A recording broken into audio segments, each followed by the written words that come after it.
applied my channeling now on the inside, so I lined it up to that seam line with the cup, okay?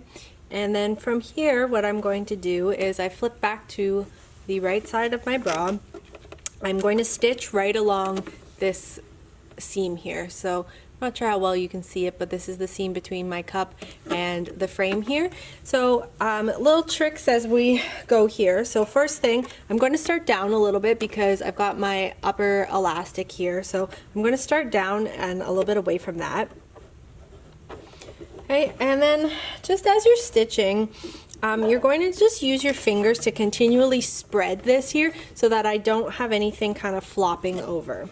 So I'm sewing on the inside edge, and I'm just trying to stay as close to that edge as I can and not getting any parts of the cup kind of folding over here. Okay, so it's a bit of a trick, but stitch all the way around. Go ahead and do that on the other side as well. So again, when I was stitching here, I didn't stitch all the way to the top edge here. So I've got a little bit of room here, and then over on my other side as well, I did not stitch all the way up. Okay, so what's going to happen in a bit is that we'll do our second pass of this elastic, but we won't catch our channeling in because this is where we're going to insert our wire from, so we don't want to close it up. This end we will be doing a bar tack, and I'll show you how to do that shortly, and then it will get folded under with our neckline trim, and it'll be finished off very nicely here. I now have both of my cups top stitched. So on the inside, this is what it will look like right now. I've stitched along here once and then top stitched and gone along again. Okay, so you should have essentially the outline of your cup here. Okay, we're going to move on now to putting our second pass around this elastic here. And what you want to do is not what I'm doing right now. Okay, so I don't want to do the elastic over my channeling. I'm going to do the elastic under my channeling.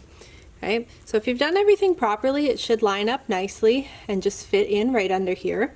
If you have a little bit of excess, you can trim your elastic a little bit, and I know this is something that we don't really do a lot in the sewing world, is cut this elastic because obviously it will fray in most cases, but because it's getting stitched right underneath that channeling, if you need to chop a little bit off, it will be okay.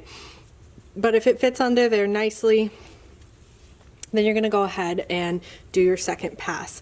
So for our second pass, we're going to be coming back to the right side of the bra, and we're going to be moving to a 3-step zigzag. As I mentioned, I'm going to be on the right side of my bra.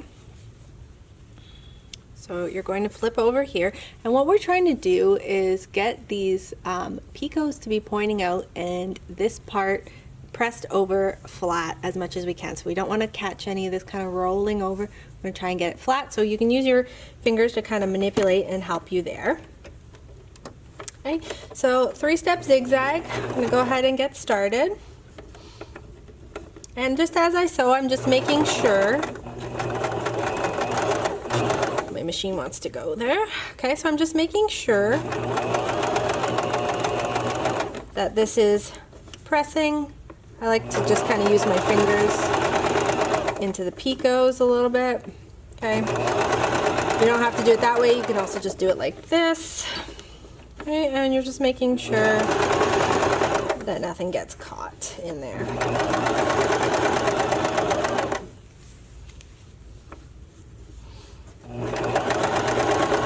I just want to make a note here while I'm sewing, so I'm not catching the channeling in here. So I've taken the channeling and I've flipped it up into this direction here towards the top of the bra, so it's not pointing down like I was showing you in the other video. We're basically just doing that check to make sure it fits in properly, but when we stitch here, we're not catching it in because we still need to get our underwires in. So if I did my 3-step along here and had my channeling down, I would stitch my channeling shut and I'd have a really hard time getting an underwire into it. So flip that channeling up and away, and you're just stitching along the bottom band here. So should just be elastic and then your layer of fabric. Our bottom band elastic is now finished, and we're going to repeat the process but on the top band. So coming back, we're going to do the same idea as what we just did, where we are going to flip over. We're going to be stitching on the right side. Same thing, we're going to flip and we're going to use our fingers to try and push this over as far as we can so that we're just getting those picots sticking out and we're not folding over and covering them up. On our machine, we're going to still use that 3-step zigzag, but I'm going to change my settings. So this time you can leave everything the same, but you're going to change your width now from a 5 down to a 4 or maybe even a 3.5.